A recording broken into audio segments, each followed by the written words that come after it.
Good evening, everyone. It is a pleasure to be here. I'm going to share my thoughts on financial success strategies by answering three questions: why, what, and how. Let's begin with the why. While most people think that they have the rest of their lives to get their financial house in order, the sobering reality is that we only have about a 40-year window from age 25 to 65 to do so. And depending on your current age, that 40-year window becomes smaller and smaller. And for new immigrants, a couple of those precious years get gobbled up in settling into the new environment and culture through retraining, requalifying, adapting, integrating, and assimilating. Because of this time constraint, your financial success should not and cannot be left to chance or trial and error, but must be intentional, focused, through and tried. So, what is financial success? To me, financial success is financial freedom. Freedom from financial stress caused by a lack of money for essential needs. In other words, not being able to make ends meet. Lack of or inadequate life and health insurance to make up for the loss of income in case of premature death, disability, or critical illness. Excessive and high interest debts, which is sometimes too readily available. Inadequate education funds for your children, and inadequate retirement funds for yourself, and high income taxes. To address each of these causes of financial stress, I designed a unique, universal, lifelong, biblically based, eternity focused financial plan called the 10 Steps to Financial Freedom. It is a sequential step by step process that will ensure that you have adequate life insurance, health insurance, a 6-month emergency fund, become completely debt free, and have education funds for yourself, education funds for your children, and retirement funds for yourself in that order, with each step undergirded by tax efficiency to ensure the least amount of income taxes payable at each step. Note that the 15% of total gross household income in step 4 is recycled and reused into steps 5 to 9 as each step is completed. What follows is how these steps are prioritized in pairs in a logical sequence to address the causes of financial stress previously mentioned. Steps 1 and 10 address tithing and building eternal treasures by giving to the local church and by giving to the poor. Giving away up to 90% of your estate to the poor is easily done through your will or by beneficiary designations in your life insurance policies. Steps 2 and 5 ensure that you have adequate life and health insurance to cover loss of income through premature death, disability, or critical illness. So get as much term and health life insurance that you can get with at least 5% of your total gross household income in step 2. For some new immigrants, their extended family is their safety net.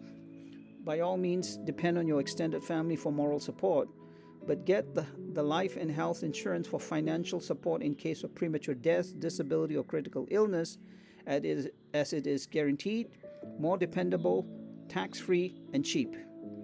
Step 5 ensures the cheapest way of paying tax liabilities created at death. Steps 3 and 6 will help you build a 6-month emergency fund to keep you out of debt. Many well-intentioned people who are not credit abusers fall into the debt trap because of a lack of emergency funds. Emergencies will occur. It's not a question of if, but when.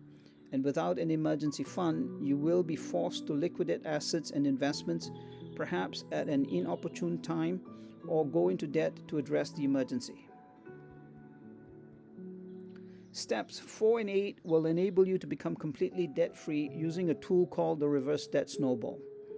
The mortgage is dealt with separately in step 8 using every prepayment privilege available because it tends to be the largest debt with the lowest interest rate.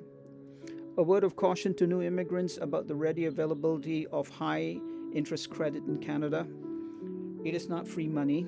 It is costing you in interest, and if not checked, will rob you of your financial freedom. So take on only what you need and pay it off as quickly as possible. And finally, steps 7 and 9 ensure that you have adequate education funds for your children and retirement funds for yourself through investments. If you do not have the means to max out your RRSP and TFA limits each year, as in step 7, it makes sense to borrow to do so, especially for the RRSPs, as you will come out ahead with the immediate tax savings. In the current 2021 RRSP season, I know of one bank that will lend you up to $50,000 in RRSP loans without proof of assets or income. Borrowing to invest in a TFSA makes it a forced saving, especially if you do not have the discipline of saving on your own. Just ensure that the investment returns are greater than the cost of the loan interest. If you have children under the age of 17, you should contribute at least $2,500 into their RESPs each year to get the maximum government grant of $500 per year to a maximum of $7,200. If you do not have the means, borrow to do so. I know of one financial institution that currently gives out 3.2% interest-only RESP loans for the purposes of getting the 20% government grant. So let me close with my 3 opening questions on financial success. Why? Because you only have a limited amount of time to achieve it. Perhaps 40 years, perhaps 30 years, perhaps 20 years, perhaps 10 years, or even less depending on your current age. What is financial success? It is financial freedom from financial stress. How do you achieve financial success? By working through the steps of the 10 steps to financial freedom. What you are seeing are some helpful resources that will help you towards that end, and I'm available to help implement any of these steps by appointment. Thank you for your attention, and may God bless you with financial success. Amen. Thank you very much, Mani Singh, for that wonderful, very short but fantastic presentation.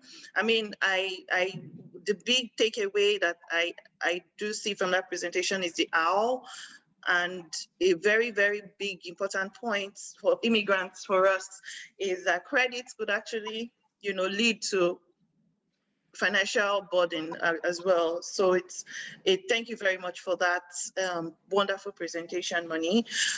Quickly, without further ado, I would be introducing our second speaker for today, Mr. Emo. Are you here? Are you with us, Mr.? Okay, yes, okay, I am, awesome. actually. Fantastic. But before I go into the introduction of Emo, I would like to throw it out there. Mr. Emo has graciously informed us that he would like to give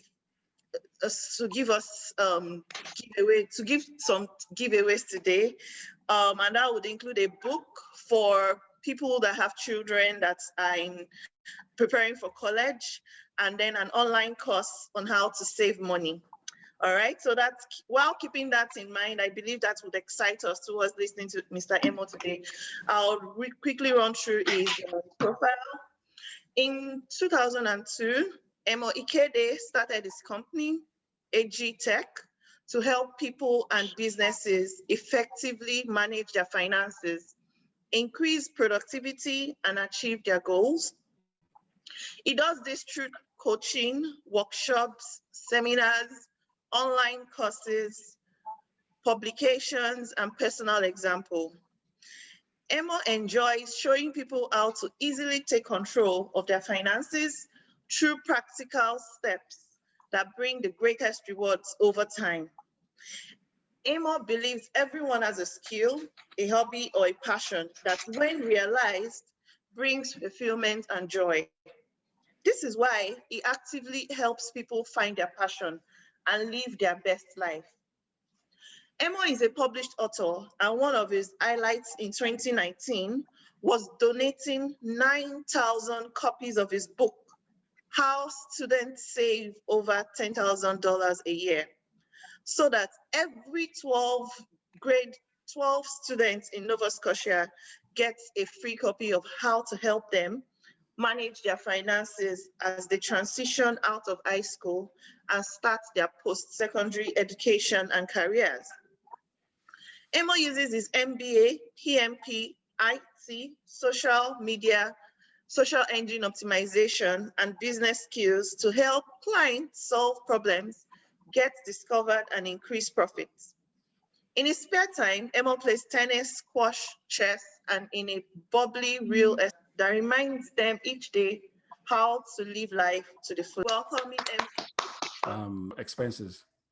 Because of course, if you could deal with those ones, then you put yourself in a better position to manage your money better. So I'm not talking about investing, that's money, and the others will talk about that. I'm talking about your everyday expenses and how you could manage them to be on the right side of the financial curve. So again, as she said earlier on, I'm going to make arrangements so that anyone who has kids who are grade 10, 11, and 12 that want a copy of that, or in their first couple of years of university, can get a free copy of that, and we'll deal with that after. And I would also include the link that you can go to take. I have a course called How to Save Money, and you could just I believe it's 40 minutes, and it's free for 2 weeks, so you could go and take that. So I'll put the links to that. So I'm just going to jump in now anyway. And if I have time on the end, I'll talk about a bunch of other things, because I know Abiola had talked about one of my passions is I'm a techie. So I enjoy taking technology and doing things with them, either for a hobby or for a passion. And I also understand how to turn them into income. So for example, I get paid, from my website based on things that I have. And I also get paid on digital products that I have. And I could talk to people about that on another course or offline. I'll give links for people to get a hold of me for that. So let's jump into this. So the first thing I always say is, before you go into how you're going to parcel up your money and all that, is the first thing to build up your solid foundation for a financial plan is to have a budget. A budget simply is just a way for you to track where your money is going. Most people know how much money is coming in. Strange things happen if you don't know how much money is going out. So a budget just helps you pay attention to that, so you know where your money is going. And if you find out that you're spending too much in a certain area, you can make corrections. Now, the big thing is most people have a cell phone, and people have computers and all, or you could even use paper. So as far as creating a budget, I always say use a tool that you can find that you find easy to use and you can easily update. So it could be paper, which is, some will call that old school. It could be a spreadsheet that just talks about your expenses. I actually have one on my website that you could use that is free. You could also get phone apps from the Apple or the Android market that you could use, and they are free, to track your expenses.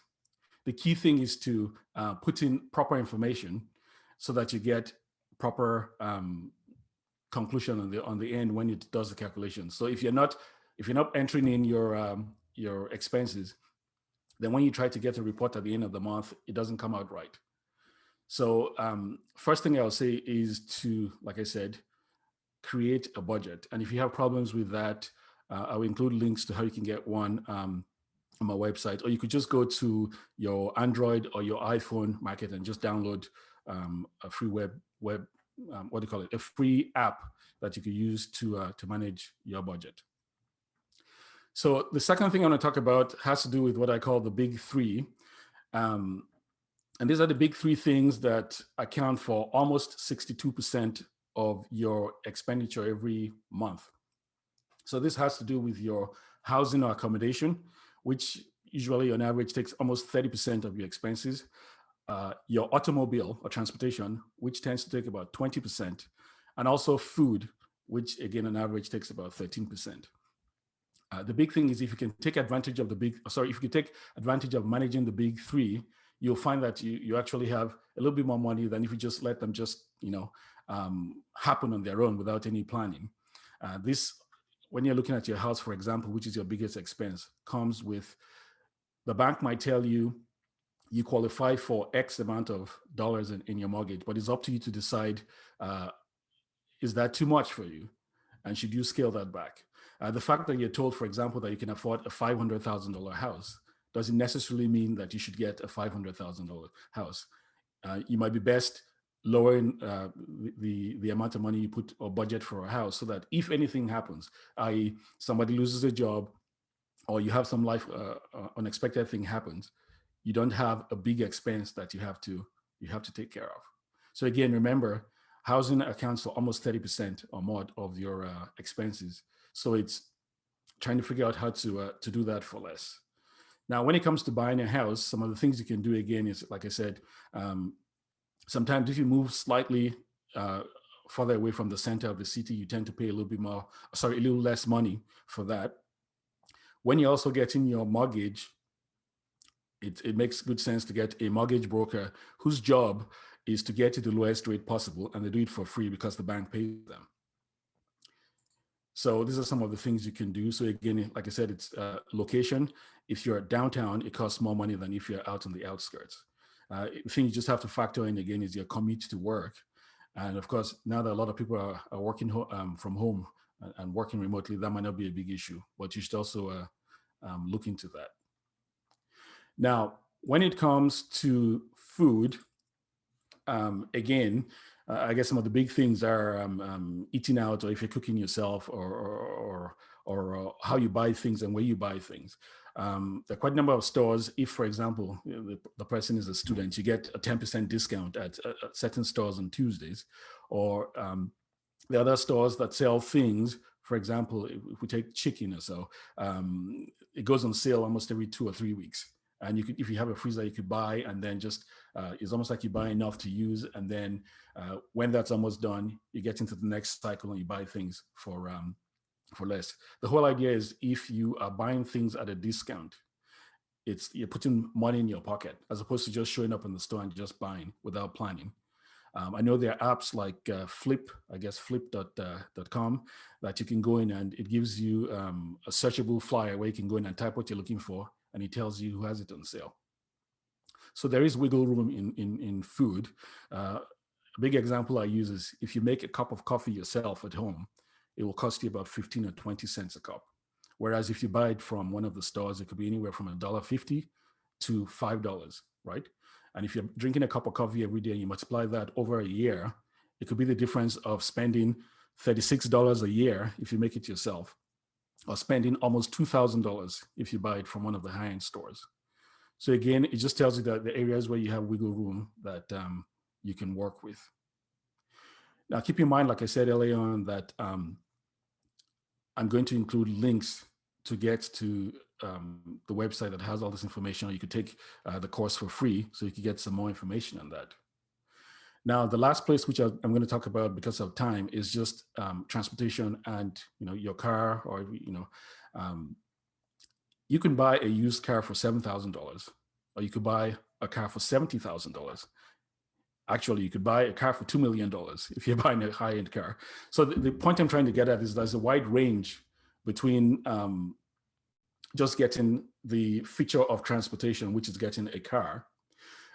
One of the things that I say is, if you have a good mechanic who can do an inspection and they could tell you if the car is in good condition, you could find a 4 to 7 year old car that will do everything you want it to do, and you'll pay a fraction of what it costs compared to buying a brand new car.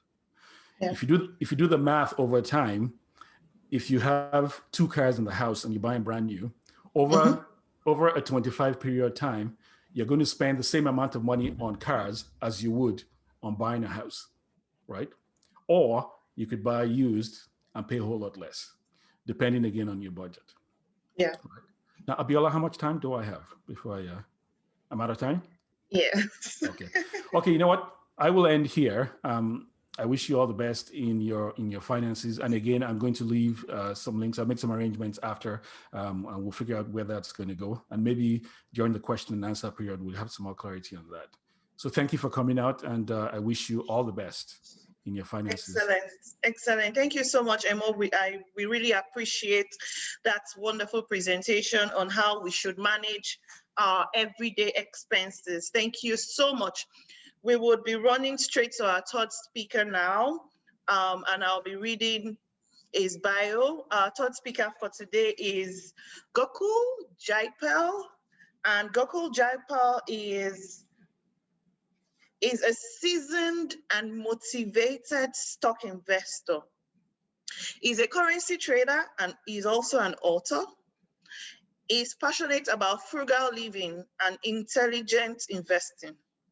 For over a decade, he has published numerous articles on money, budgeting, and financial planning in various magazines like Money Sense and Toronto Star.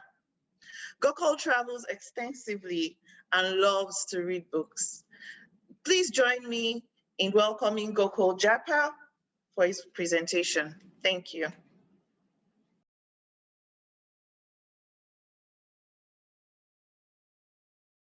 You are muted, Gokul. You're muted. We can't hear you, Gokul.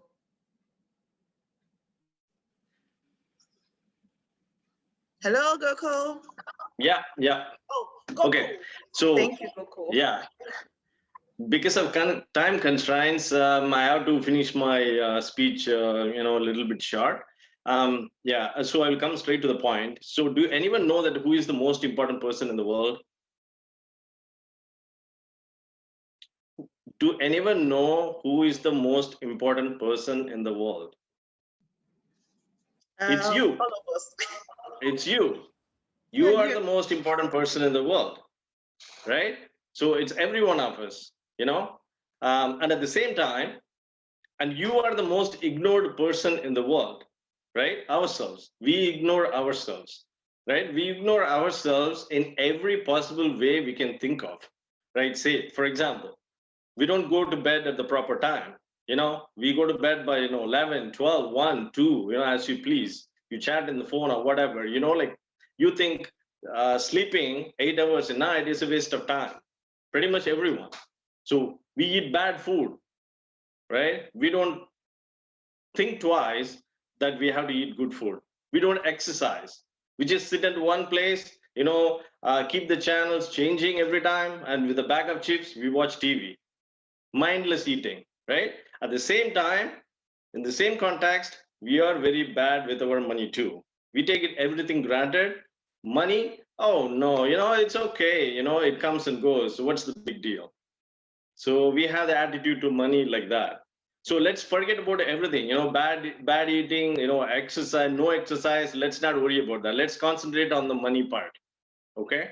So since we are time bound here, let's talk about what is budgeting. Like my previous colleagues, they talked about budgeting and savings. I have to cut short that because they told everything whatever I want to tell. So budgeting is, so what do you want to do with your money? There is only two things you can do with your money, right? Do anyone know? Two things you can do with your money. Only two things. I can see somebody's lips going right, but I can't hear them. Spend or save. Or save. That's it. Yeah, spend or save. Yeah. So what we focus on is only spending. Spend, as if there is no tomorrow. Okay, saving part, we don't worry about it. There is always tomorrow, you can save. Tomorrow I will get a promotion. Tomorrow, I finish my college. Tomorrow I can save.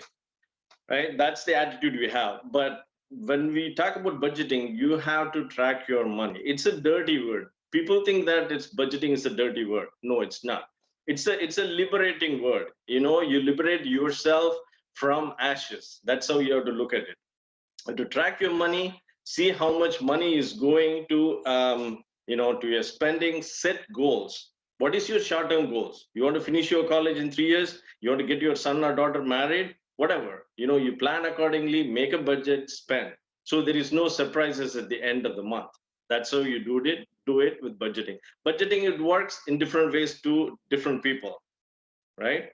So now comes to savings. So savings, what is savings basically?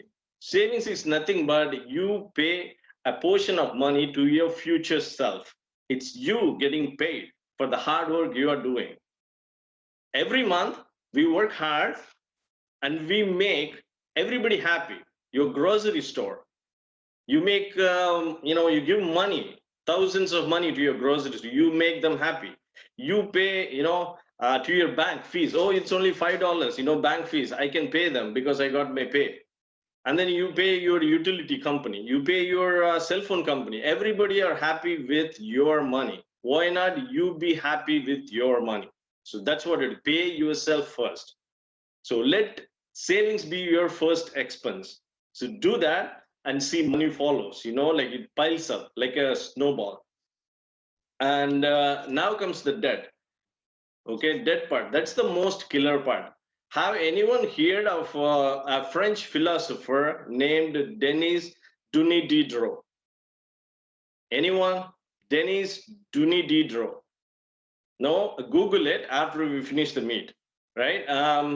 So he's a French philosopher. He was a French philosopher, like, in 1750, he wrote numerous articles and everything. But the one thing people catch in the financial industry is he talking about his old dressing gown.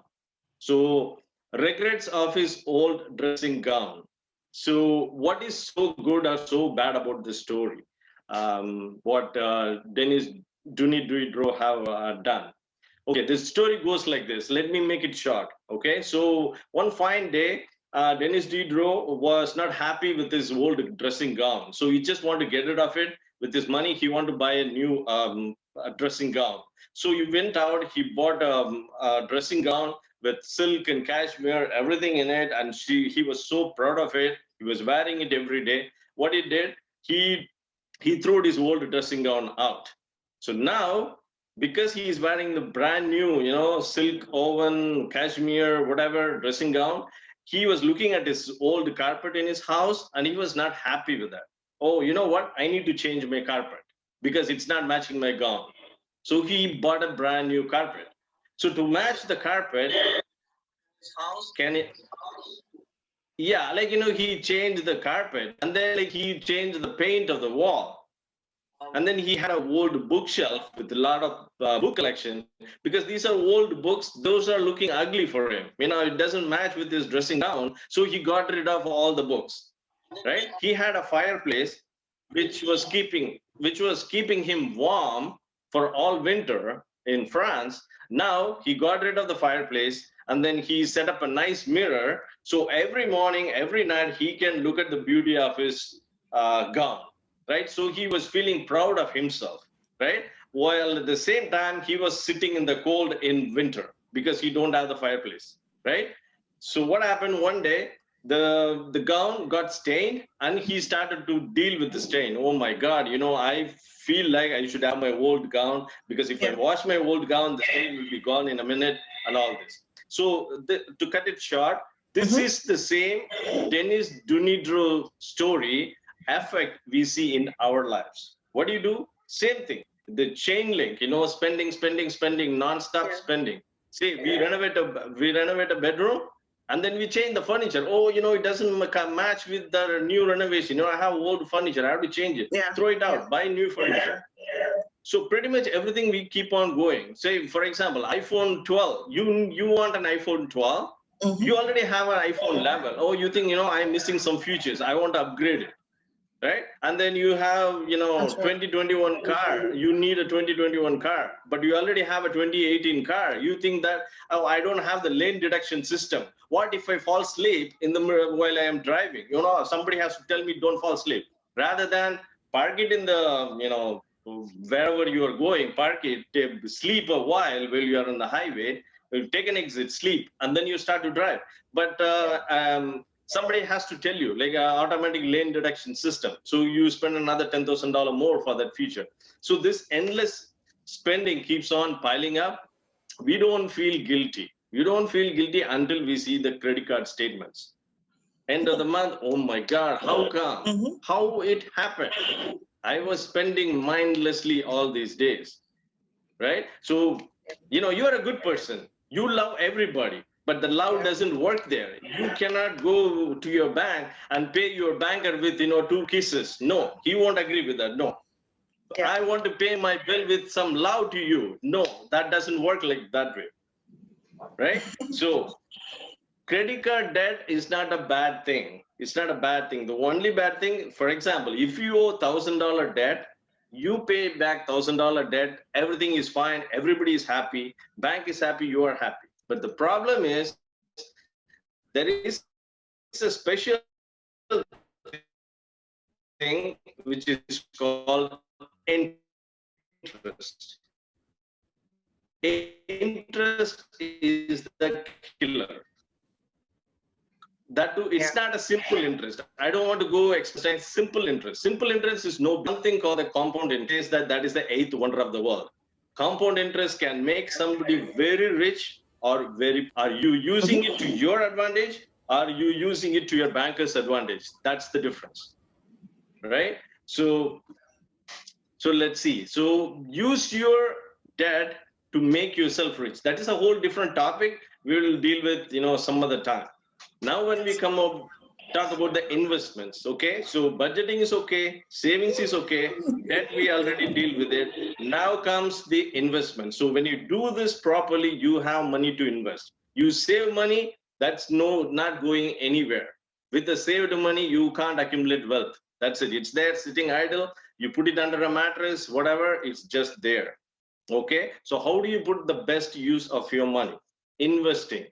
That's the only thing. People think that you can become rich only by playing a lottery or going to casino, or playing some online gambling. People think like that, right? Rich people are bad people. Jeff Bezos, he is bad. Elon Musk, he is bad. I'm a good person. Why am I not becoming rich? Right? People have that thing because we have the lottery mindset.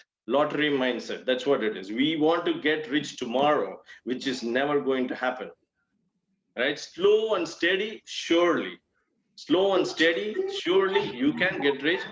That's by investing. Invest your money. If you don't know how to invest, get the advice of some financial advisors sitting right in front of us, Mr. Moni and Mr. Emo. Yeah, everybody get use of them. Put your money, save your money in some mutual funds, some index funds. Start building up wealth. Yeah. Whatever you have at home, don't think of keep on changing, right? Reduce, reuse, recycle. The longer you use, your dollar will go farther, right? So be content, be resourceful, save the environment, and save your bank balance as well. That's it. All I have to say. Thank you.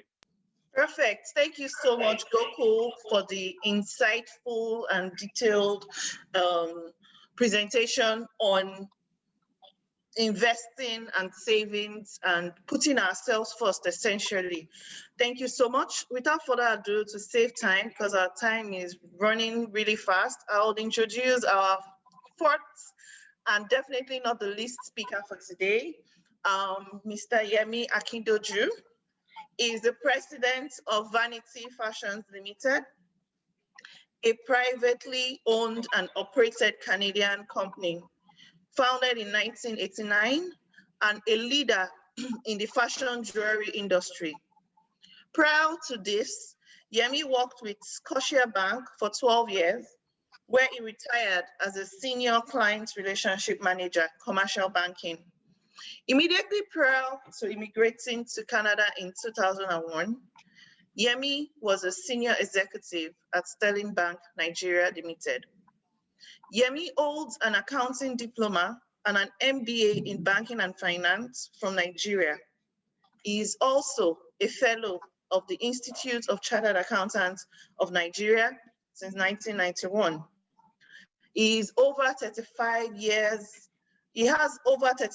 experience in the financial services industry, including commercial and retail banking, microfinance, accounting, treasury management, audits, and assurance. He commenced his career as an audit trainee before transitioning into banking, where he provided professional support to mid-market corporates and small businesses. Yemi has been recognized for his creativity and fresh perspective in solving problems for his clients. As a senior executive, he was responsible for setting the strategic direction and leading all lines of business that served small businesses, retail, and commercial clients. A very active member of his community in Halifax. Outside of work, he enjoys spending quality time with his family, swimming and golfing. He is also involved in community work through volunteer board and membership in the following organization. Is a past chair at Canada Games Center. Is a current treasurer of the Black Business Initiative and also a member of a Standing in the Gap Help for the Help Homeless. Please join me with a round of applause and welcome Mr. Yemi Akindoju. Thank you very much. And I'm going to run through the 10 minutes, but I want you to have your pen and paper. The topic talks about practical strategy, or strategies. And I'm going to be very, very practical because that's where we have only 10 minutes. It also talks about the time, short and long term. And at the end of the day, it talks about financial success. I'm going to address that with 3 major points.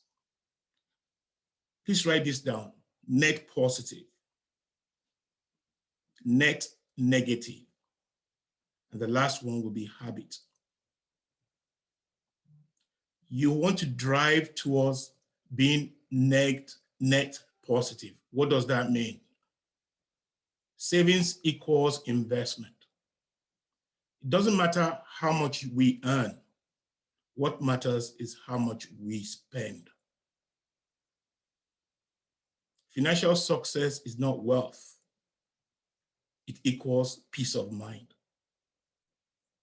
So taking the notes from net positive, if you're net positive, you have what we call savings. And therefore you can invest. If you're net negative, you have what we call borrowing. Therefore, you need to manage your borrowing. But both are driven by your habit. Net positive is the excess of expense over your income. So we've had somebody talk about budget, but I define expense as the allocation of income. Please note that. I have not said allocation of excess income. So therefore, you could actually allocate savings as part of your expense. So if you are net positive, you're driving towards financial success. If you're net negative, you may be driving towards financial success. However, we want to know what your goals are. Borrowing is not a problem. So far, you're borrowing towards assets that generate further income. So I'll take net positive quickly. When you have savings, please, given the fact that we're speaking to immigrants, you need to understand how to deal with your savings. My advice is find the right financial advisor and they will start to allocate and train you on how to use your savings. If I want to talk about how, it will take too much of our time. But if you're net negative, you're a borrower, then you're filling your gaps with lines of credit or mostly known credit cards. Credit cards are great. I sold so many of them when I was in the bank, but it drives convenience. It does not drive additional income. At the end of the day, the last part of it is your habit. Your habit drives your savings or your position as a borrower. If you cannot curtail your habit, if you do not understand your need as different from your wants, then you'll start having problems. But I'll quickly take the worst of the three. A net borrower who is in trouble today. Because if you're in trouble today, what are the solutions? What do I need to do quickly to become net positive. You may be in a situation, and we all have different stages of life. But let me start from the bottom. If you're a net borrower and you're in trouble already, you cannot achieve financial success. It's impossible. It's going to lead you into bankruptcy. So how do we correct that? The first thing is identify what are the things that have led you into that habit. The second thing is practical solution. How many credit cards do I have? How can I consolidate my credit cards? What do I understand as consolidation? Go and sit down with your next banker and say, I have all these credit cards. They have no date of payment, but I know the date of interest. Therefore, if I can consolidate them into one debt, a term loan, I can now have a scheduled plan to repay that. The details of that, there's so much to say about that. Because of time, just understand I need to consolidate my credit cards such that I can have a planned repayment. I can bet you planned repayment is a correction of your habit. Let me quickly go to financial success. That is, if you're in this life stage of a saver, if you're already saving and you do not know what to do with your savings, please, the next thing is to sit down with a qualified financial planner. You can try 1, 2, or 3. If they do not meet your needs, you have to leave them and go to the right one. But if they meet your need, then with time, you start creating that peace of mind. You talk about short and long term. There's nothing called that in finance because short term turns into a long term. What we bring both together and call a build-up time. You build up your financial success and you build up your financial failure. My question to you today is, where are you? You need, after hearing all this, to sit down and ask yourself, where am I? To end, I left paid employment into owned business. It was not earned due to savings. It was earned due to borrowing. However, my habit qualified me to borrow to create bigger assets. That's why the habit leads to financial success. How did my habit lead to that? The first thing anyone would want to check in lending you money is, what's your credit score? And you can all go to your banks and see, you can today measure your credit score. You can go on your phone now and check what your credit score is. If your credit score is below a certain amount, you are failing in your financial success. If it's above a certain amount, you're succeeding in your financial success. So because I was successful with my habit, my credit score was good, the banks were able to provide me the assets that I require to get to own my own business. So therefore, at the end of the day, you are building up your success as you grow and as you go.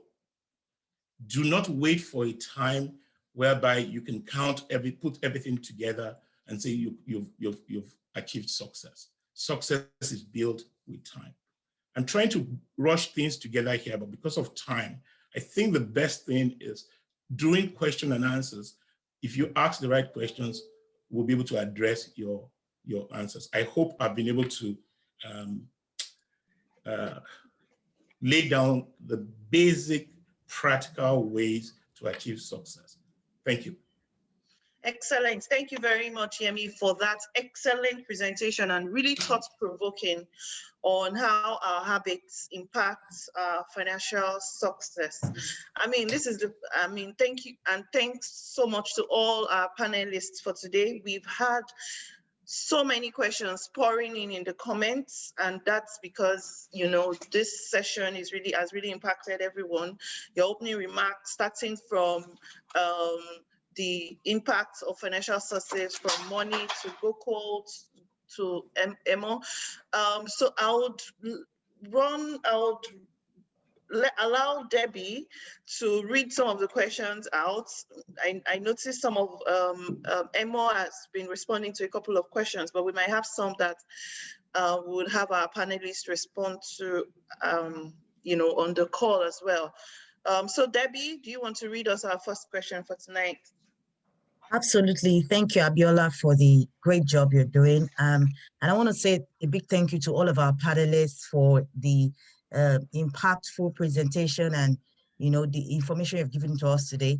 I feel very privileged to be here tonight, and I've gotten many of my questions answered just by listening to the presentation. So I thank you once again. Thank you all for the sacrifice, for being here, for giving your time and the resources and your knowledge, and for sharing. So I'll go straight to the chat box and read some of the questions. It's really a very interactive session tonight, and people are really engaging us. I love that very much. So I read the first one from Ayo Aladejebi. It says, question for money. Considering the struggle of settling in and integrating into a new environment, what are some key strategies for achieving that 6-month emergency funds? Is the 6 months a firm number, or does this vary from individual to individual? Money, would you like to answer that? Yes. First of all, it does vary from individual to individual. In my world, it is usually suggested that the emergency funds be 3 to 6 months, but I'm a very conservative individual, and I recommend a 6-month emergency fund, only because, you know, emergencies cannot be predicted, and all you need is 1 or 2 or 3 emergencies in a row, and, you know, if you don't have enough of an emergency fund, it'll be depleted. The second part to your question, how do you get to that 6 months? In designing the 10 steps to financial freedom, believe it or not, it took me over 5 years agonizing as to what comes first, in what order to put those steps. So building the 6 months emergency fund, I broke it into 2 steps. In step number 3, where after you've done steps number 1 and step number 2, with every spare dollar that you have, you put it into a TFSA savings account, okay? Now, what we're trying to change here is thinking. Yemi alluded to habits, okay? It begins with changing your thinking. Your thinking will change your behavior, and your behavior will change your life, right? So the idea of that $1,000 emergency fund is to change thinking so that, you know, when you have, it's a win, okay? You've got $1,000 there, so that the next time you have an emergency, instead of resorting to your lines of credit and your credit cards, you use that $1,000 first, okay? Of course, you know, an emergency of a car repair could be, you know, more than $1,000, but you use the first 1,000 from that emergency fund, okay? Now, as soon as you finish step number 4, which is, you know, using the reverse debt snowball to get rid of all of your consumer debt, cash flow would be freed up, right? And it's from that freed up cash flow that you start building your 6-month emergency fund. I hope that answers the question, the 2 parts of the question. Perfect. Thank you, Moni, for that response. Debbie, I could read the next question, I guess. Absolutely, I will. Thank you, Moni, for answering the question. And Ayo, I hope you're satisfied with the answer that you got. The next question is from Facebook. And Gokul did answer the question, but I'll still read it just in case any of the panelists wants to add to the information that Gokul has given. The question is, using credit cards is a new thing for me as a new immigrant. Many times I feel worried about being in debt because of that. What are the do's and don'ts regarding using a credit card? This is Gokul's response. Spend wisely. Spend only what you can afford. Use credit cards as a convenience rather than thinking that it's free money from your bank. Does any of the panelists want to add to that? Yes, I do. As soon as you carry a balance on a high interest credit card, for instance, most credit cards, you know, the ones that I've seen are 19.99%. I mean, that's insanity. to be paying 19.99% interest on a credit card. So as soon as you're carrying a balance, all kinds of alarm bells should be going up, should be going off, okay? So my take is, yes, in our world, it's impossible to function without a credit card. You can't rent a vehicle without a credit card. So do use credit, but you use it wisely, okay? Do not carry balances, pay it off quickly. Yebi talked about credit score, okay? If you don't pay your credit card on time, if you miss your due date, that has an impact on your credit. So credit cards are great. They, as a convenience tool, use it wisely. And like I said, as soon as you carry a balance, alarm bells should be going off. Keep your credit limits low. I cannot see, I had a client once who had $62,000 of credit room. Now, why would you need $62,000 of credit? She said, because I feel safe. Never used it, but she feels safe. It's a death trap. Okay, that's why they gave it. The banks are making billions of dollars in profits. How do you think they do it? They take your deposits and give you less than 1% interest, and they charge you 19%, and they lend out the money at 19% interest. That's why they're making billions of dollars of profits on your back. Okay, so be careful. So my take on that is pay off the balance as quickly as possible. And if you as soon as you see a balance, alarm bells should be going off that you have to do something different. All right, thank you. I'm going to quickly jump in there. Borrowing is king. You cannot achieve wealth without borrowing. So my analogy is savings equals investment. Investment is driven by the ability to borrow. Please write that down. But managing your borrowing is the essence, which is driven by your habits. I totally agree with Moni that paying off your credit card is a desire, but practically sometimes you couldn't. However, if there's a negative that you're carrying forward in your credit card in a particular month, you have to adjust that in the subsequent month. It will help your credit score. So depending on your life stage, if you can correct your habit and you understand the allocation of your expenses, borrowing should never be an issue. Tell me who out of the billionaires in the world or the investors in the world are not borrowers. They are called good borrowers. And the banks are looking for good borrowers. What you do not want to be is a bad borrower, a borrower that uses money to subsidize expensive life. We need to be very cautious about this. Thank you. Thank you very much. Okay. I'll just make one more comment on that, the good and the bad borrowing. Now, I know Moni mentioned 19% being outrageous. We have some of these money lending places. I'm not going to name names, but you know them. You see their ads on TV. Their rates for their credit cards could be as high as 50%. And their rates for the, you get money or cash off the back could be as high as 172% if you annualize it. So just to give you an idea of that, if you borrow money at 20% and you don't make your minimum payments, it takes you about, I guess, 3.6 years for the money to double. It's called the rule of 72, right? If it was 50%, that's the money you owe. So if you borrow $10,000 in 3.6 years, it becomes $20,000 you owe. In another 3.6 years, it becomes $40,000. That's at 20%. If it was 50%, it would take less than a year for $10,000 to double to $20,000 that you owe. If it's 172%, which is what those money lending places charge, it will take you a couple of months that if you don't pay back $10,000, you now owe $20,000, right? So all I'm trying to say is, yes, there's good borrowing, and there's very deadly borrowing, which is getting from those cash saving places. And again, like I said, I don't want to name names just because we're recording this, but you'll see the ads out there. So please, let me jump in again. Be very careful. Your repayment can never be minimum borrowing. Minimum borrowing is actually allocated for bad borrowers.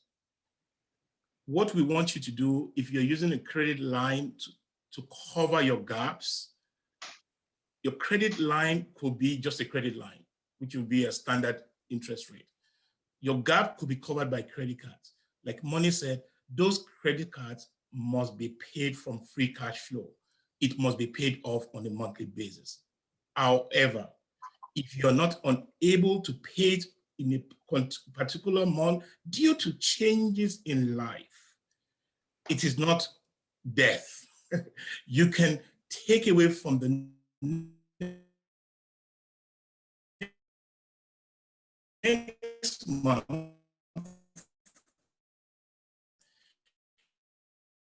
you know, the pay minimum payment on your credit card or repay. Just another comment. Again, I'm a financial advisor, so it's an occupational hazard. Make sure you have no more than 2 credit cards. I don't see a need for more than 2 credit cards. And 2 only because sometimes, you know, the systems are down and one of your credit cards may not be working. And, you know, if you're trying to pay for something, you might get stuck, okay? But my advice is no more than 2 credit cards, and you don't need high limits depending on your lifestyle, of course, okay? Keep the limits within your lifestyle, and you know that should suffice. And these are guardrails that will prevent you from getting into trouble. Thank you, Moni, and Yemi and Emo. Thank you very much for your answers. I just want to ask a follow-up question to that. Moni, you mentioned that we should keep our credit balance low. I just want to ask, how low should we keep it percentage-wise, such that, you know, continuously we can know that we have a healthy, you know, healthy practice in that area? Well, we're talking about debt here, and there's various forms of debt. There's credit cards, there's lines of credits, there's mortgages, there's personal loans. When it comes to credit cards, and when you know you're being charged, you know, the higher the interest rate, the lower the balance or zero balance that you want to keep. So credit cards are, you know, in a class of their own. Like, you know, I mean, your credit reports, I believe, and Yemi can correct me on this, that, you know, all these credit card companies, they report to the credit bureaus on a monthly basis in an automatic fashion, I think, okay? So you want to be very careful about how you use credit cards because it affects you, right? Now, you know, the other forms of the other vehicles of loans, you know, those are manageable. You know, I would just recommend that keep your credit card balances to 0 or as low as possible if, you know, you are not able to pay them off. But, you know, that's one that you have to pay a lot of attention to, the credit cards, okay? Keep them 0 or as low as possible because of the high interest rate. So, thank you very much. So I'm going to answer that question as a lender for so many years, and also a borrower. I borrowed before, and I can tell you clearly, managed borrowing. Every borrowing must be driven by a purpose. Yes. If you do not have a reason to borrow, you may never be a borrower.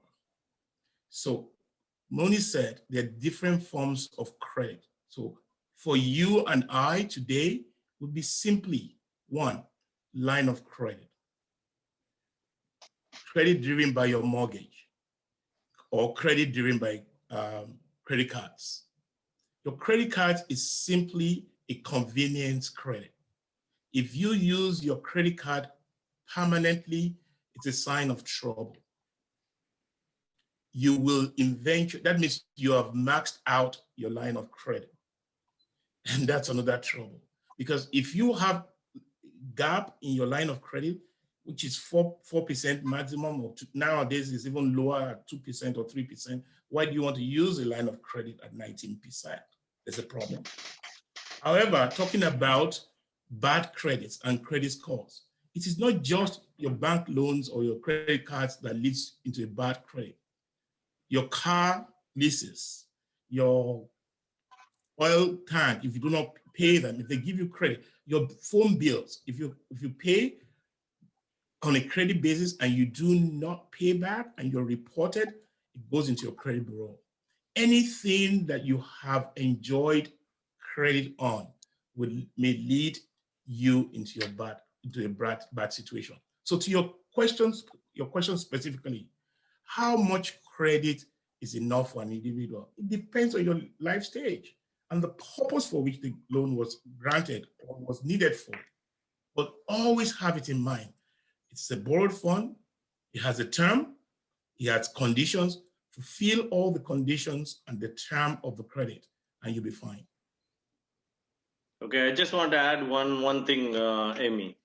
So people might be wondering, whoever is listening to our talk, they might be wondering, okay, Moni says, Amy says, and Imo says, pay the debt, pay the debt, pay the debt. You know, credit card paid off, credit card paid off. Where do I find the money? I don't have money. Where do I find the money? That's the $1 million question. So the easy way to find the money is everything is all with you. One thing, one neat strategy I will tell you. Don't change your habits whatsoever. Don't change your habits. Starting today, take a notebook and a pen or paper if it works for you, or use an app, whatever. Start writing your expenses, whether you spend 10 cents for whatever in a dollar store or $50,000 for a car. Start writing every single thing. Today is 31st of January. Start from tomorrow, 1st of February. Start writing down everything. You went out for a restaurant, $10. Okay, you had a coffee, $1.50. I don't know. You bought something, $2. So put everything in writing. End of the month, again, don't do a change. Keep it like that. Don't change your habit. Just let it go. Do what you are doing every single month. First month, just write it down, whatever you are spending. Second month, do the same thing. Don't change your habit, not a thing. Do the same thing. Go spend as if there is no tomorrow, or what you have been doing previously. Do the thing. Write down every single expenses. If you think 2 months is enough, okay, 2 months is enough. If you think you need to write it down for 3 months or 4 months or whatever, do everything. Now stop and think back, go back, take your notebook or your app, search the pages. Okay, starting from 1st of February, right? Write down everything. Like, do I have to go to this restaurant to spend $50 on a, I don't know, chicken fried rice? Is it absolutely necessary? Why did I spend $50 on a chicken fried rice? Next thing, in a coffee, you add up the coffee, $30 for a coffee. Do I have to have spent $30 for a coffee for 3 months? Is it absolutely necessary? Like one of our colleagues said, can't you make the coffee at home for 20 cents? So go back, check your notebook or your app, see, making corrections. Okay, this is the place, this is the item, I can cut it down. This is the item I can cut it down, and add up the total.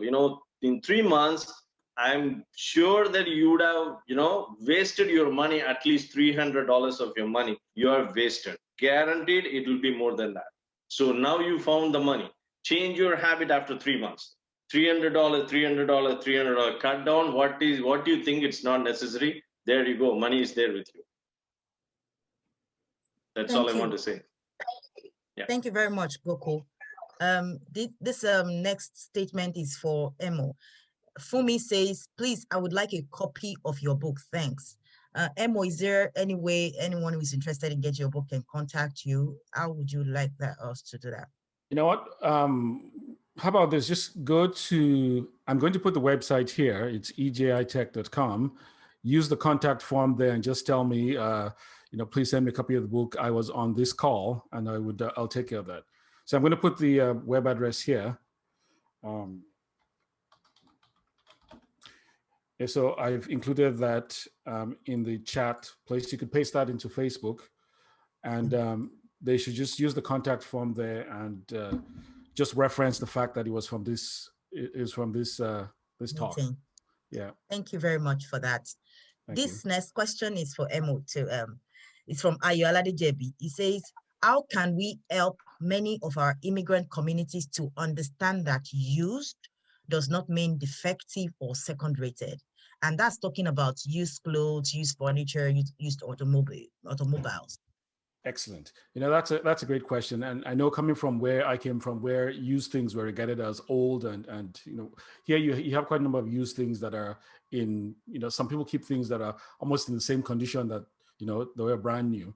So when I'm doing some of the workshops, I give this differentiation so people just get an idea of that. If you had to go buy a hammer a hammer for hammering nails. A hammer is a hammer is a hammer. So if you buy a brand new hammer or you buy a used hammer, it does the same thing, right? It's just you're paying a whole lot less. There are certain things for either sanitary reasons or health reasons that buying used, I'm very cautious about, i.e. buying a used mattress, right? Because it could have, it could have mites in it, or it could have whatever in it, right? But a ladder, a bicycle, these things are all, even clothing. You could buy used clothing from a Value Village type place, and some of them still have the tag from the store. An example I give was when my daughter was riding bicycles. I used to go on Kijiji and I'll buy a bicycle for her from Kijiji. And after she's ridden it for 2 or 3 years, I would sell it back for the same amount of money, or even sometimes a few dollars more than I bought it. So I remember there was a bike I bought for, I think I bought it for $30. She rode it for 3 years and somebody paid $35 for it after. So it was $0 for her to bike. And I did this continuously, right? The ladders I have, we have rental property. So again, people were talking about houses, and I have a few things to say about that. They could contact me directly on that. But used things, automobiles. One of the reasons why we're able to have the property we have is I don't spend the same amount of money that the average Joe spends on cars, right? So if you look at how much I've spent on cars in 20 years, it's very small compared to what on average people spend on cars. That allows me to buy real estate, which we have as rentals, and that helps our cash flow. So I'm a big believer in buying used, because used will set you free. It has set me free, set me and my family free, right? So yes, I know when you come from different other countries where used things are seen as subpar or less than, quite a number of times over here, you could get things checked. If it's a car, you could get a good mechanic to check that. You get somebody who understands whatever it is you're trying to buy to tell you that if it's a good used thing. I buy used, I can afford to buy a brand new, but why should I pay 60% more when I could keep that money and use to do other things, right? So there's no shame in used, and even the billionaires buy used private jets, right? So I hope that that helps. Thank you very much. That is really, really helpful and eye-opening. I just want to remind everyone on this call that Emo has posted several resources for free in the chat box. There's a link to how to save money courses, or a course for free. It's 40 minutes long and you have it free for 2 weeks. Please, let's take advantage of that. Thank you, Emo, for your generosity. We have a question from Fumi to all of our panelists, and she says, please, can you throw more light on the issue of house buying? She's asking, which is advantageous in the long run, buying an older house or a newly constructed one, since the prices are so close? Okay, so as a realtor, I'm not a realtor, as a real estate investor, I'll give my opinion. Keep in mind that we're all different. Some people like to have, I want this house to be the one that was built specifically to my specifications. I know I use the word specific and specifications together, but anyway, this is not an English exam. I think for me anyway, I like to go to a house and see that everything is there. And if I like the way it is, then I buy it. And usually I'm buying for rentals anyway.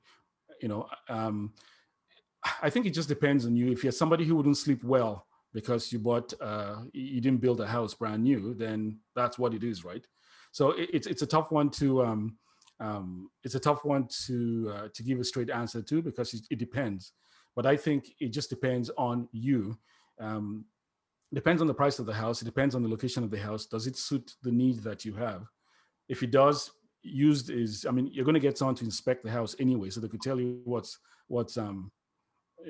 right or what's wrong with it. And even new houses have things that are wrong with them, because it takes about 2 to 3 years for a new house to settle before all the nails and everything stay in place as they should. So whether you buy a used house or a new house, an inspector, a good inspector, will tell you the status and the quality of the house, and then you could make your decision based on that. House or new home never comes into the math when you're deciding to buy your next home. What comes into the math is the math. What can I afford? You see, we've been talking about all this stuff. What's new? What's old in a home? Your home would be your biggest asset and must be cherished and must be well taken care of. But you start from the math. What can I afford? You have an income. Your income does not change. I don't know. You know how your income would change. Your mortgage could now go from 25 to 33 years. So you know how long you have to pay off that property. And if you don't get the math right from the beginning, putting into consideration all your other expenses, then you cannot choose the right home.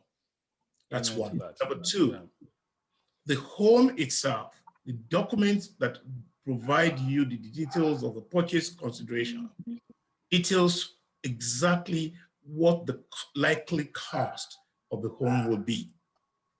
Please, the basic rule is to increase that, but at least 5 to 15%. That is your heating, your tax, home property tax, your payment, plus your insurance. If you do not include your insurance in your home, if anything happens in the condition in which we live, then you're in trouble.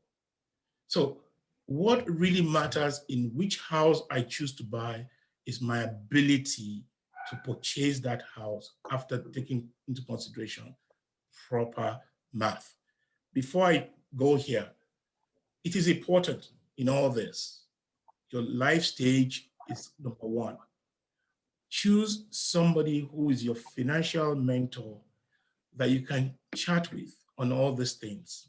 Somebody you've seen his lifestyle. You've seen how successful he's managed his finance. Walk into their home with your wife. Be honest, be open with them, and tell them to be honest and open with you. You may learn a lot, and it will change your habit and your lifestyle, and you will likely be successful. I'd like to jump in there. Sorry, yeah. Go ahead, Gokul. No, like, I'll let you go first, go ahead. All right, very good. So I'm reading the question, and specifically it's asking, which is advantageous in the long run, buying an older home, older house, or newly constructed one, since the price tag are so close?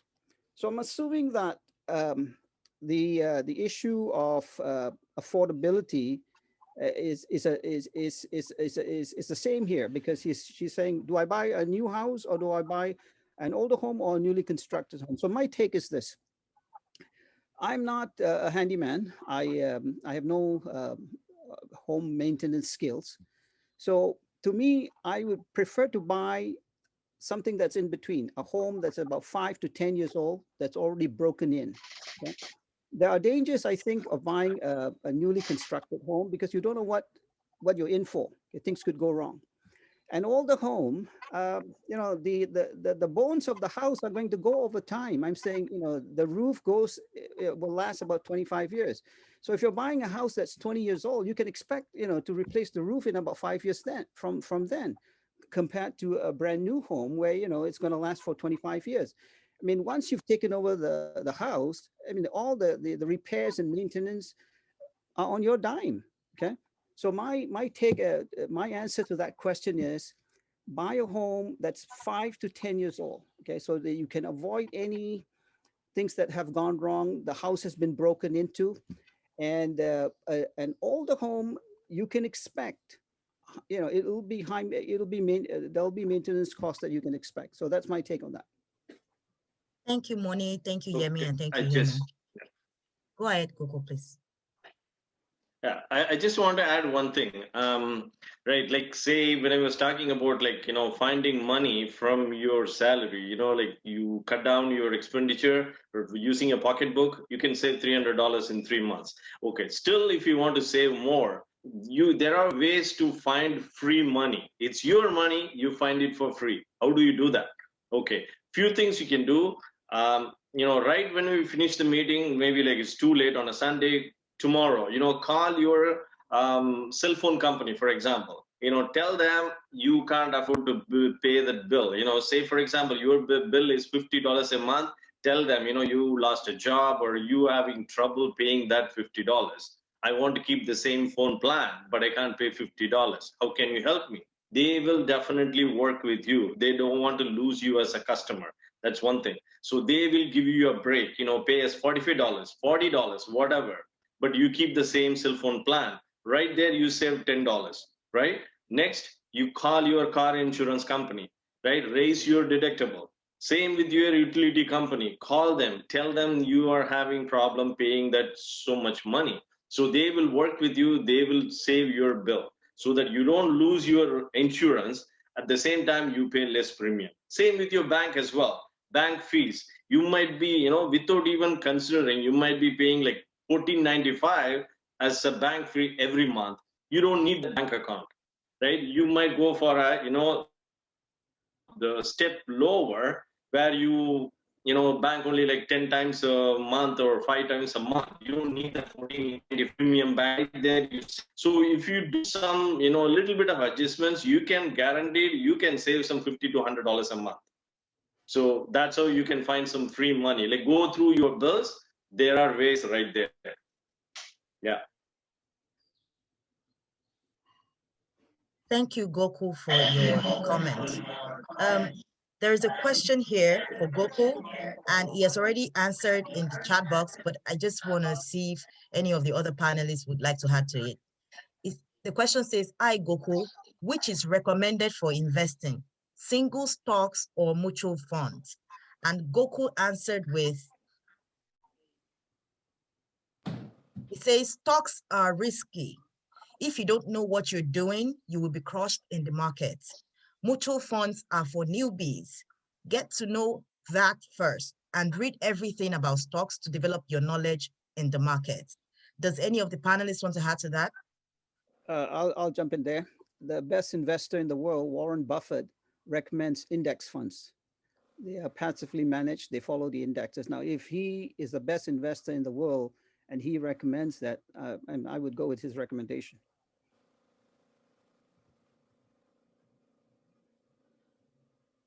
Sorry, just a follow-up question on that, Moni.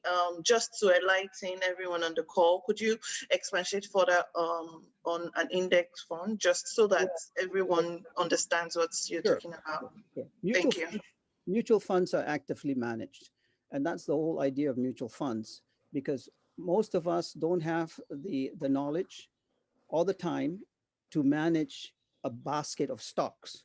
So professional managers who typically have a designation called the CFA run these funds. Okay, so they are professional managers who take all of our monies, pull it together, and invest it for us. Those are mutual funds. They're actively managed.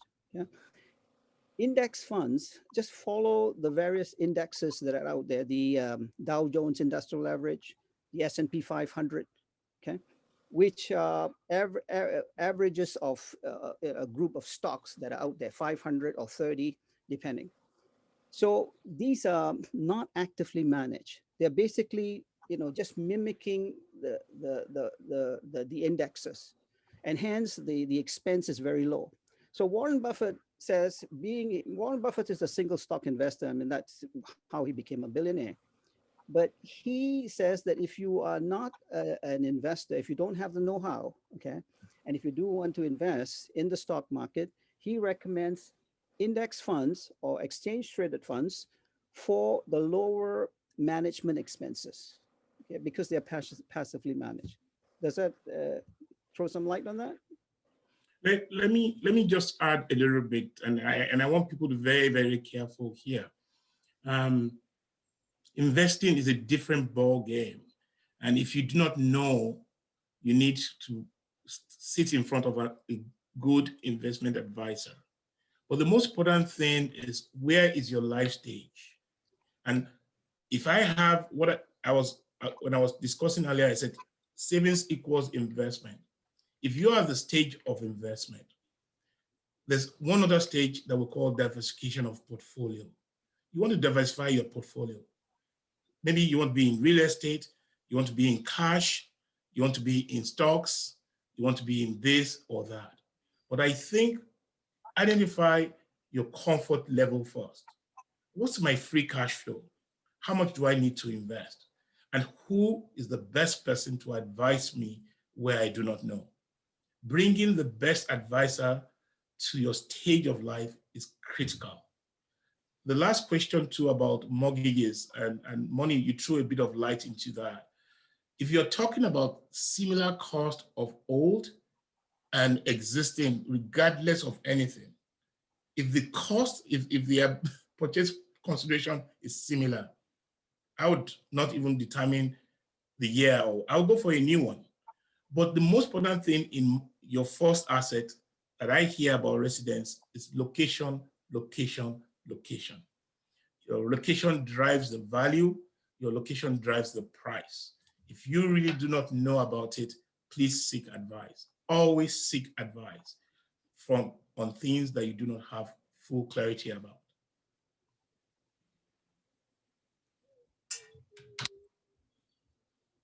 Thank you very much for your answer. I have another question here. This is for Yemi Akindoju. As a business owner, what are your top 3 recommendations for someone contemplating a new business, especially as an immigrant? Great. It's a great thing to own your own business, but you must have a purpose. You must have a clear understanding of what you want to do.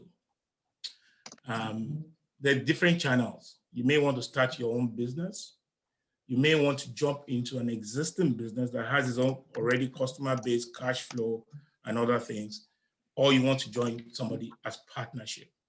It depends on your ability, it depends on your understanding of the business, and it depends on what is coming from you.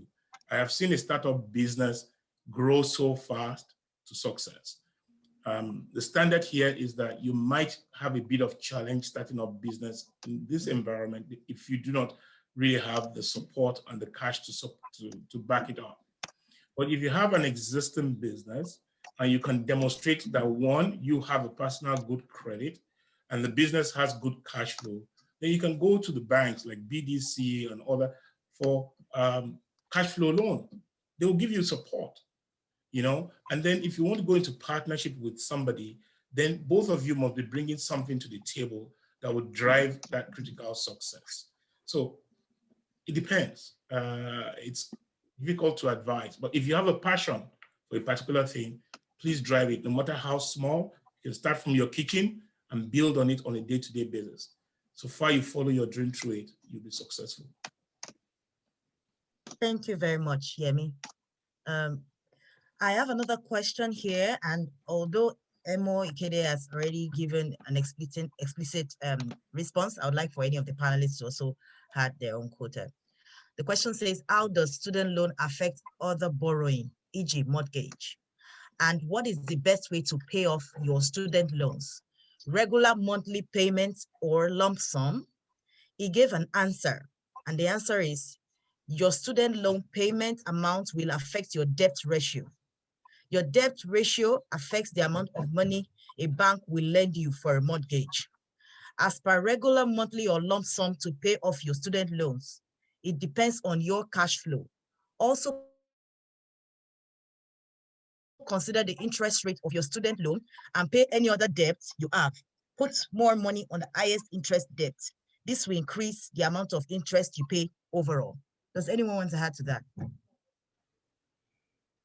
Well, as far as debt is concerned, the tool that I designed, the reverse debt snowball, does exactly that. Okay, basically, there are some steps to follow there, but anyone carrying debt, it will ask you to arrange all of your debts in descending order of interest and start paying off the one with the highest interest rate. And once that's paid off, the payments that were going towards that payment is rolled over to the one below, and it continues. It's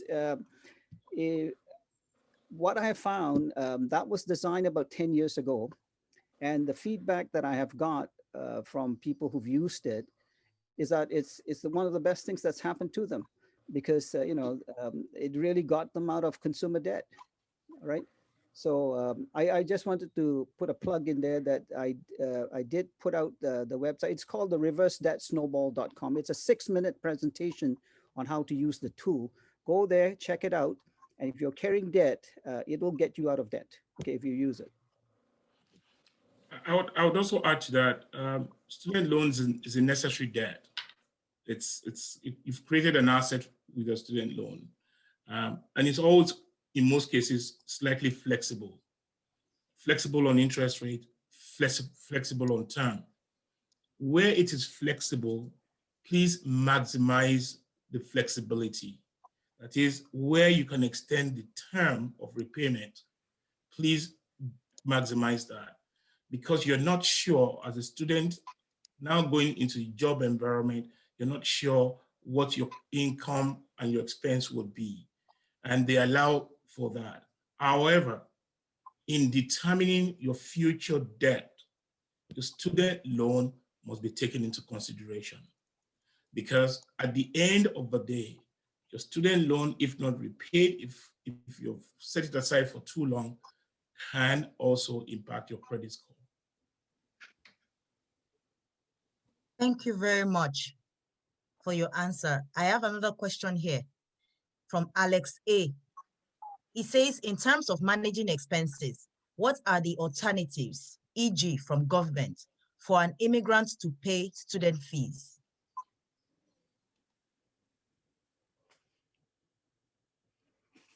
What does that mean? Say that again. Student fees or student loans? He said student fees. In terms of managing expenses, what are the alternatives, e.g. from the government, maybe government provisions, for an immigrant to pay student fees, such as tuition? Tuition, that's what I was going to say. Okay. I mean, we could have any of the panelists jump in on that. Maybe. I would like to add something what I know about this question, right? The thing is regarding paying the student fees, there are a lot of ways you can do to manage your student fees.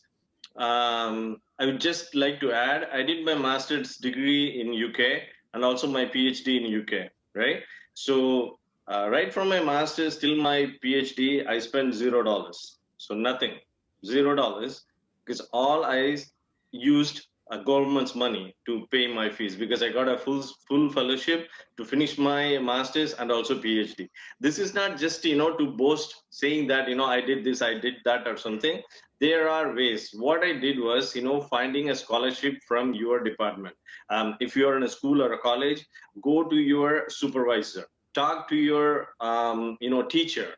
How can you help you out in the department? If you do a science degree, can you do some experiments, be a researcher to supplement your fees? There are a lot of unclaimed student fees. People think that those are I don't want to worry about it. You just fill up an application form, and right there you put it through your supervisor, you get $2,000 or $5,000, whatever it could be. That could help you to pay some fees. So go through your university website or your department, ask your guidance counselor or whatever. There are ways and means to pay your student fees without out of expenses from your pocket. Can I add to that, as in terms of my experience as well? People think sports is the only way to get scholarship for your children. We're talking about children. I'm not talking about yourselves now. You would find out right from grade 7 to grade 12 or whatever high school, if you start to research and let your daughter or your son know that upon completing grade 12, there are hundreds of scholarship available for everybody through high school, so that will help in the university. But parents do not research this. And if you want to actually engage in this, it is not when the kids are at grade 12, maybe grade 10, maybe grade 9. Start to talk to their teachers, start to search around the schools, what kind of scholarships are available for my kids, such that your kids can train and score marks that grant them these scholarships. You could have your child go through university at zero cost due to good marks from grade 12. So if you know, you can share those things with your kids, and a lot of kids react to this positively, and you'll be successful. Thank you very much, Yemi Akindoji, for your answer. I think we're almost rounding up with the Q&A session. I have this last question here.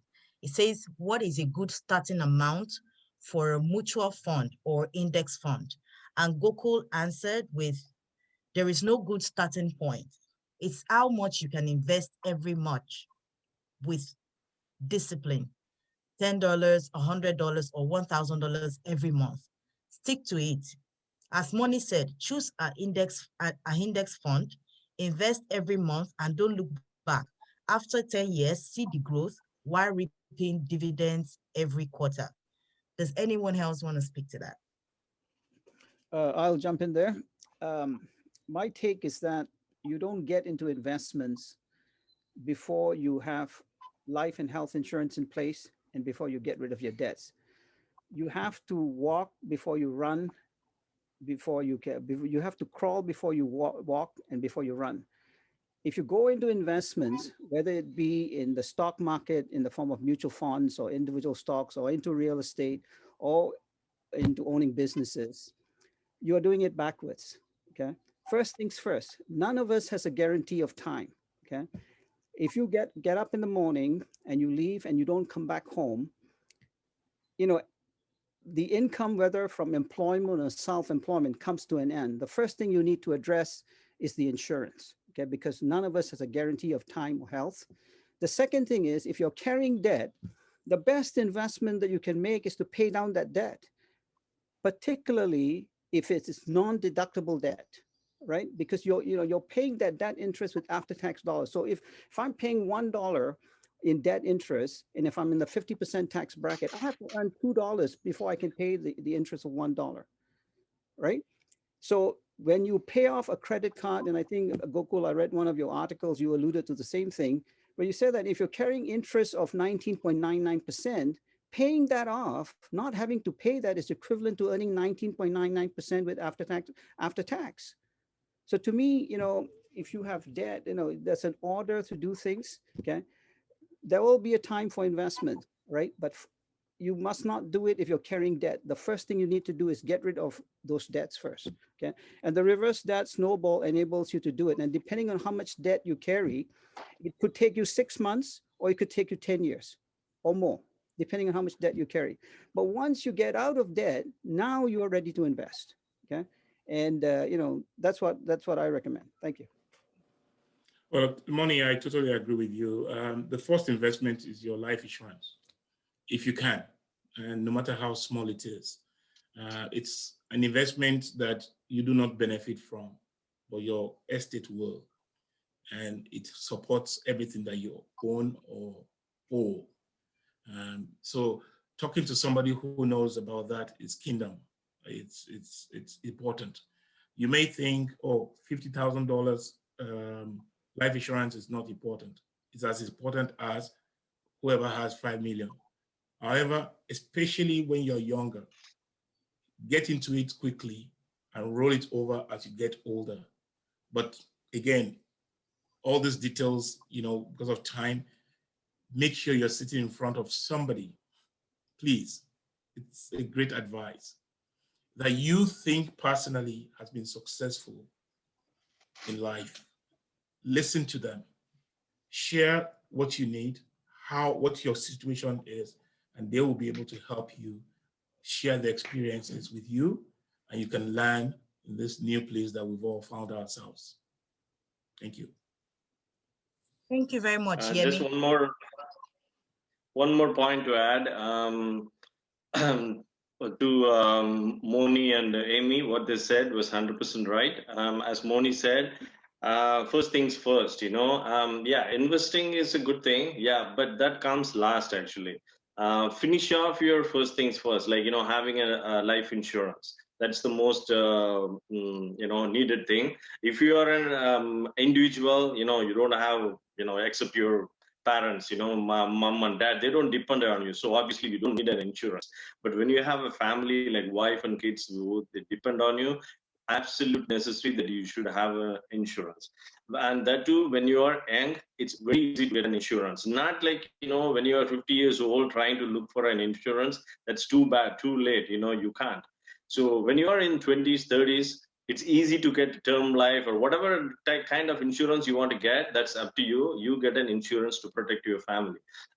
If you love your family, that's the first thing you do to get an insurance. So you don't look for an insurance when your house is on fire. Okay, as wise people say, that's what it is. So get a life insurance. Term insurance is the cheapest. You might end up paying like $25 a month, which is nothing, right? Like you will be paying $25 for the next, I don't know, 75 years. So if your premiums doesn't change, it is there to protect not you, obviously your family, your loved ones. Yeah. Thank you very much. Yeah. And we have one more question from Temi Abiagom. She says, this question is for Emo. You talked about managing the big three. How do you manage your finances when housing takes up more than half of your income due to high rentals in most cities? Yeah, that's a great question, and it's a tough one. But again, I think a good start would be like some of the things all the other people spoke about is reducing your costs in the places that you can. So you're not putting out good money to chase things that in the long term don't mean a whole lot of stuff. So if you could, if you're finding it difficult, meeting your expenses and all, that's not the time to spend a lot of money eating out. That's the time to take a look at your phone plans to see if you can reduce that. That's the time to look at, what kind of vehicle are you driving? How much do you spend for transportation? Do you have any wiggle room there? What kind of entertainment package do you have in your house for your TV and your all those kind of things? Are there areas where you can reduce costs? So I think what I would do will be to go through all my expenses, do a budget, and look for places where I can reduce costs, and that'll be a good start, because again, you might free up $300, $500 a month, which help go a long way into paying your expenses. So I think again, it's reducing costs and increasing income. Those are the, how do you get more money? It's, you reduce your costs or you make more money. If you can do both, that's great. If you could do one, just look for places where you're spending more than you should spend. I call it excess capacity. And an example I give is you get the internet, since we all have internet in our house, and you're told to get the fastest, highest speed internet, and all you do is just YouTube and email, Netflix, right?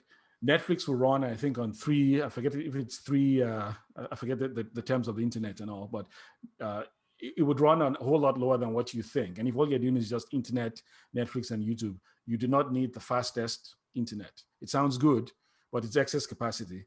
It's like buying a car that could drive at 1,000 kilometers an hour and the speed limit is 110. There's all that speed you're not going to use. So again, it's just taking all those things you have, going one by one and trying to pare down. So you're only paying for what you use as much as possible. Thank you very, very much, Emo, for the answer and the insightful comment. I think we've come to an end. We've come to the end of the Q&A sessions. I've gone through all the questions, and I think we pretty much covered everything. Thank you very much. And to the other people on this call, those who asked the questions, I hope that you are satisfied with the answers that you've gotten. And if you need more information, you can contact. We have don't forget to look at all the online resources that have been posted here, the free courses. And thank you very much once again. I'll hand over back to Abiola right now. Abiola, are you there? Oh, yes, I'm still here. You've said it all, Debbie. Thank you for those questions. And thank you to all the panelists once again. We do appreciate your time. And thank you also to all the members that joined. Thank you for participating in the questions. And I'll hand over to Temi for the closing remarks now. Thank you. Thank you so much, Abiola. And yes, tonight has been very engaging, very insightful.